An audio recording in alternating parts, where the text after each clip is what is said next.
Alright, today we're going to make pass maps. And on the screen here I have three different pass maps for the exact same team for the same game. And I thought this was a good example to start with because when you're working with data, you're really going to have a lot of it at the beginning. And then what we really want to do is start reducing it to see a picture of what we want to look at in this game.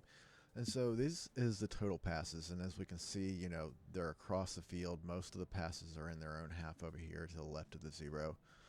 And when we start moving towards more dangerous passes, which is what we are getting with these graphs over here, you're going to start to see a better picture. So it looks like this team right here, all their dangerous passes came on the right side of the field, and then to obviously near the other team's goal over here. And it's just a good visual to start out with, and we're going to work with the data to get it into this place and sort of get an idea of this game a little bit further via pass maps. So today I've done it a little bit different. I've actually gone ahead and written the code, and so we can just work through it, and I'll talk my way through it. But the first thing I'm going to look at is the actual team score and see which team won, and so we can sort of build a picture of like maybe why they won, or some at least add some evidence to it. So team score is 2-0. It does end with one team winning. And let's see. So the team ID is 4177. We'll just remember that. But let's see. Okay. I'm going to look at the head now. And first thing we're going to want to do is actually just filter out the event types that we want. And as we were just talking, we're going to work on passes. And in order to get a pass, we need to have a player possession. So that's what we have here. Player possession. We've created a data frame. We've already reduced this data down a lot further, which is sort of what we started out talking about. But we're going to reduce it even further because we still have all the columns here. I'd like to just pick out the columns that I want. So what I've done here is create another data frame that has reduced columns and such things as, did our pass lead to a shot, the player name, team ID, but some other things down here such as the player targeted X reception and Y reception. So that's going to give us location of where the ball actually went when we did the pass. So in addition, we're going to do X pass completion, and as if we ever remember before, expected pass completion, anything that is expected is a probability that's going to happen. So what is the probability somebody's going to actually complete this pass? And that's important to us just because, like, you could have a 90% chance of completing a pass, but you have a 70% chance for a much more dangerous ball. And who are the players making those dangerous passes? We might want to filter out on that, as well as expected threat. Was this person picking highly dangerous passes as far as the recipient being able to actually attack the goal? Was this like somebody passing it backwards? Or was it somebody doing a through ball to goal? So we're going to be able to filter out on that as well. All right, awesome. Let's just go ahead and take a look at that. I do like to confirm that what I've done actually is what I've expected is actually what I've done. So yeah, we have created a better data frame here, at least one that's easier to work with. All right, and the first thing I want to do is I want to filter on some values we just talked about. So I'm going to look at the team 1805 first, the losing team, and we are going to make sure that these are all passes. And was the pass successful? Unsuccessful passes we're not going to worry about today. And we're going to create another data frame. So we're already reducing the data further for this. And we can look at that. We're going to look at a little bit more data here. All right, awesome. The end type was all passes, and it was successful. That's important for us. And we have our data. So we can look at X targeted pass completion. At the high likeliness they're going to complete that pass. Here's a much lower likeliness right here as well. So awesome. All right, so this is going to be the first graph that we create. Actually, is we're going to take um, the end values, so the reception values, and we are going to create a pass graph based upon it. All right, so this is for the losing team. It looks like, as we would expect, there are a lot of passes, around. We see that it's pretty obvious. They're pretty. If you ever watch soccer games, which I imagine you do, we're going to have a lot of passes that sort of circle around, sort of probing for a way in. It looks we got some probes here, and it'd be my guess that some of these that are probing towards the center and further up here are going to be our more dangerous passes and our higher threat passes. But that's just our first pass at it to get a good visual representation that what we're doing is right. The next thing I want to do is I'm actually just going to grab some numbers. I would like to see what the X threat, so if the person receives this ball, do they have a high chance of actually going on goal at that point in time? What the min and max are, just so I can have an idea of what values I can filter on.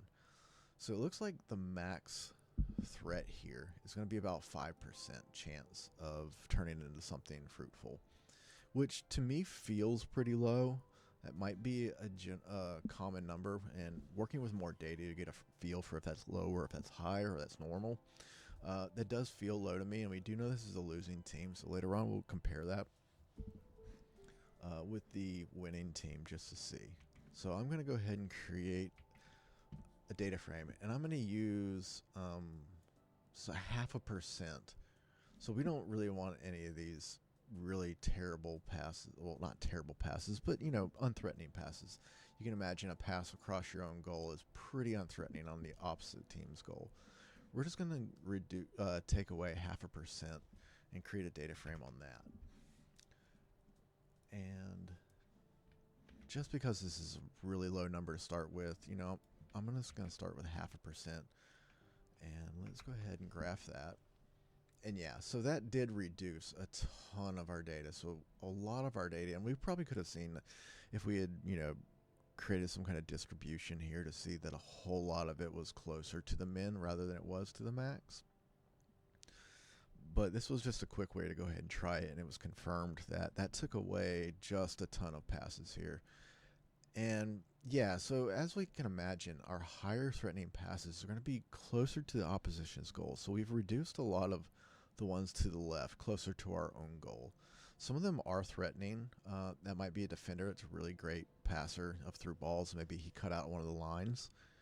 And we've reduced it a little bit further to see a better picture of our threatening passes. And now I'm starting to build a picture that this team really did work from this maybe left center to the right side, and maybe down with our left back or our left wing over here, progressing the ball down that way. That seems to be their two modes of attack right there. All right. The next thing I'm going to do basically the same thing, but we're going to do it with X pass completion. So what was the likeliness that this pass is going to be completed? And what I want to do is start to reduce out the passes that were really easy. I want to see who was like a very creative player. When you watch, and I mentioned Odegaard in the last video, sometimes he makes a pass and you go, oh, I wouldn't have picked that one, and he picked it and he completed it. It was very hard, and the person's threw on goal. Like, it's very surprising, and we want to start to understand, maybe like just reduce this data set to see which players were really creative in there, and also hit highly threatening passes. So this is our range here, about 42% to 98 or 98% or so. And I'm going to actually just take all the values that are less than an 80% chance of being received by the player. Just harder passes in general. And we're going to name that difficult pass. And then what I actually want to do is just get a readout of the players that are doing that. We can do that with value counts on the player name. So these are all the players that are passing uh, very hard balls to complete and very threatening balls. And it looks like, let's see, El Bayless is at the top. And then you can, he seems to be the best passer there. We could even look at his position, and maybe he is this left center right here. It's not something I thought about until right now. But, yeah, and it looks like we've got 3 players that were pretty consistently hitting some decent passes. But we also want to take a look at which of these passes actually led to a shot. So it's not always on the passer, but we do want to see these passes that were maybe important in the game. This might not tell you as much about the passer, but it will give a better picture of the game. And I'm going to go ahead and plot that. All right, and so for whatever reason, our lines are a little off screen, but we still see that. Okay, yep, and this is how I started the video. Looks like all of our dangerous passes came on the right side of the field. So here's our 0. This is straight down the middle of the field from goal to goal. And on the right side of the field, and then we imagine our other half field line is maybe right over here. So all of our dangerous passes, and if these balls are coming from probably what our half field line midfield is, we're probably maybe looking at balls over the top. That would be my guess. So that might be something that I would want to sort of look at in the future. Were these long balls being hit? Our dangerous passes were long balls in this game. And if this team is losing, was that it looks like if a lot of balls were hit long, maybe that was a strategy, and maybe that was just a losing strategy. And that's something I can build, some more knowledge around this game on. Okay, well, we hit some dangerous balls that came from our long. Well, maybe it's the other way around. Maybe our dangerous balls really came from long ones. We were hitting a lot of short ones. Up here, these are all very short passes, it looks like, right on this side. But these were our least dangerous passes, and our long ones were our more dangerous passes. So maybe that's actually what we want to look at. And we can dive deeper into that. But that's what we got just from reducing the data down a little bit and making a little bit of a more understandable game look now. So the next thing I want to do is, now we have that reduced data frame that led to shots. Let's see who made those passes. All right, and I can already tell you that I believe this is different. So Bayless is not even on here, and Nata, I don't believe, is on there. Right, so our 2 most difficult passers weren't actually getting their passes converted into shots. We do have Adams, Gibson, and Aquilina. I'm sure I pronounced that incorrectly, but Gibson's down here. Okay. Wow, okay. Interesting. Oh, there's Aquilina. I thought that was off there. So actually, like, our 4th and 5th most dangerous passers were the ones that got their shots converted, which, if I'm just going to go ahead and make a hypothesis, this isn't necessarily true. But if we think that these are long balls and our most dangerous passers were these top 3, weren't even these 3, I'm going to imagine these are our forward players. And maybe these are more deeper players. So maybe these are coming from the right back, or maybe even a center back, which would make sense from the position on the field. So our more dangerous passes that led to shots were actually, this is my hypothesis, came from deeper lane players hitting long balls that were converted into shots. All right, so, and we do know this is a team that lost, so that can give us a better idea of sort of what the game looked like. All right, so I'm going to move to the next team, and we're just going to see some differences. I won't explain it quite as much, just since you got the picture for the first part.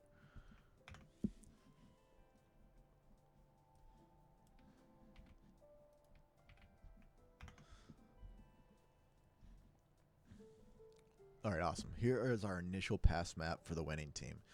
And already I can see that the passes are similar, and they curve around like this, and they look like they're probing, which makes sense if we understand the game.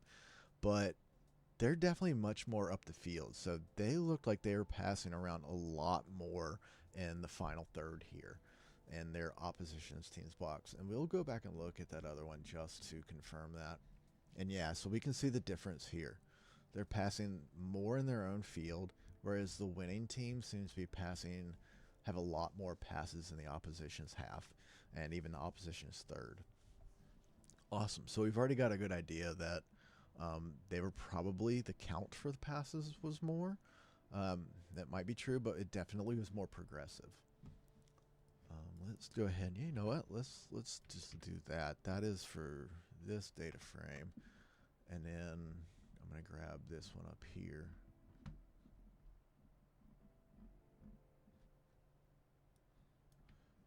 And we'll do the same thing.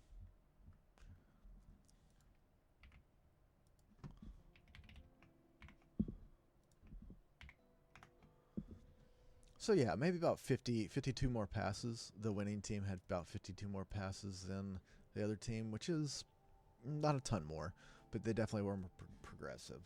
Okay, cool. So we're going to do, again, we're going to take a look at X threat and see the min and the max. So yeah, this is much higher. It's about 16%. The X threat before was 5%. Yeah, so they have much more threatening passes than the other team, which would make sense. If you have higher values there, then you were making more dangerous plays, which means you probably won the game. Create that data frame, and then we are going to map this.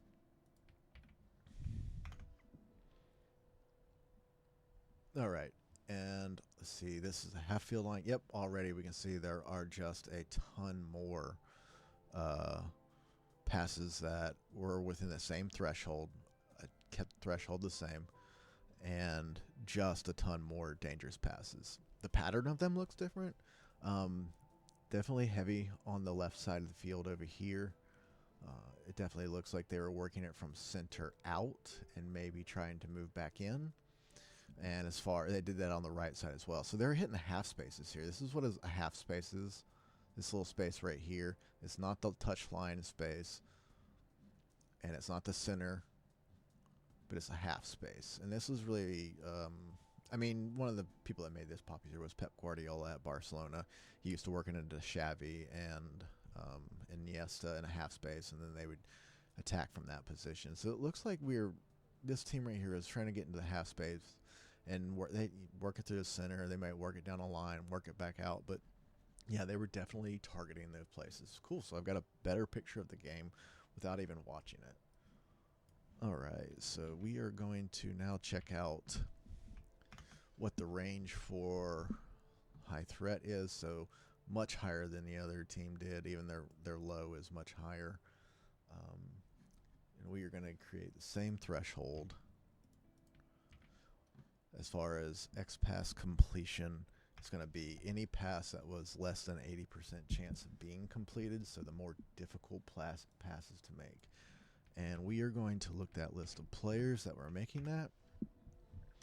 And yeah, very cool. So we are seeing that just more might be the same amount of players, but just the numbers are going to add up to more. So more of these really hard passes to make were happening as well as the high threatening passes. Awesome. And then we are going to create another data frame on all the passes that led to shots. And once again, this doesn't necessarily mean anything about the person assisting the ball, but it can give us a good idea of the teamwork. All right, so we see that this is already distributed better across the field. They were attacking from both left and right. As we saw them attacking the half space, that would make sense. There was more of it happening on either side than just one side in general.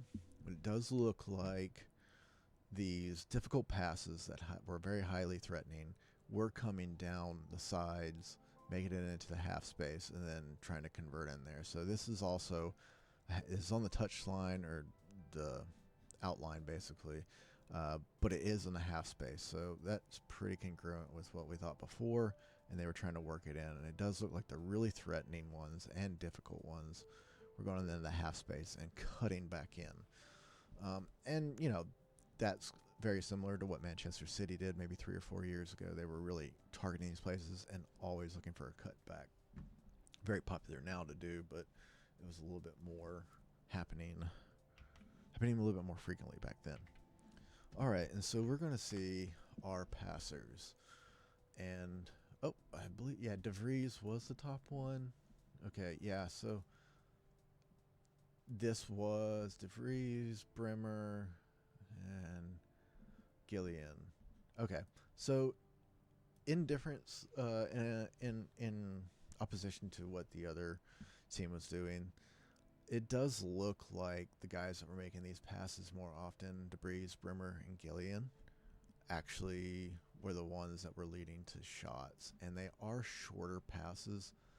So I would guess that these are balls played by more attacking players because they're coming in from the side, going to the half space. There's a potential that we have some fullbacks here. And that's something I could look into a little bit more, but at least we see a bit of a pattern of what was threatening during this game.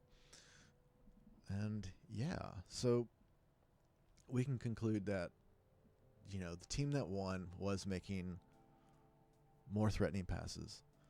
They were making harder passes, and they were making more of them in volume overall. We can also see that the strategy from the two teams looks to be different, whether it was a planned strategy or a forced strategy. I imagine if the consistency with the team that won attacking the half space, that was planned. That would be my guess, or at least it became a strategy at some point in the game. We can all change, but that does seem planned. Whereas the team that lost, we can see, was a little bit more scattered. There's a little bit less definable pattern. Even some of their dangerous passes were just backwards, maybe a little bit. Yeah. And just the overall picture that they just weren't penetrating as far up the field. And yeah, so this is one way to break the game down further, make something that's very complicated into maybe a better visual representation and reduce the data to something that we can look at a little bit better. And all right, if you have any suggestions for what you'd like to look at in this game or other games or just in general, please leave a comment down below and like and subscribe. I'd appreciate it.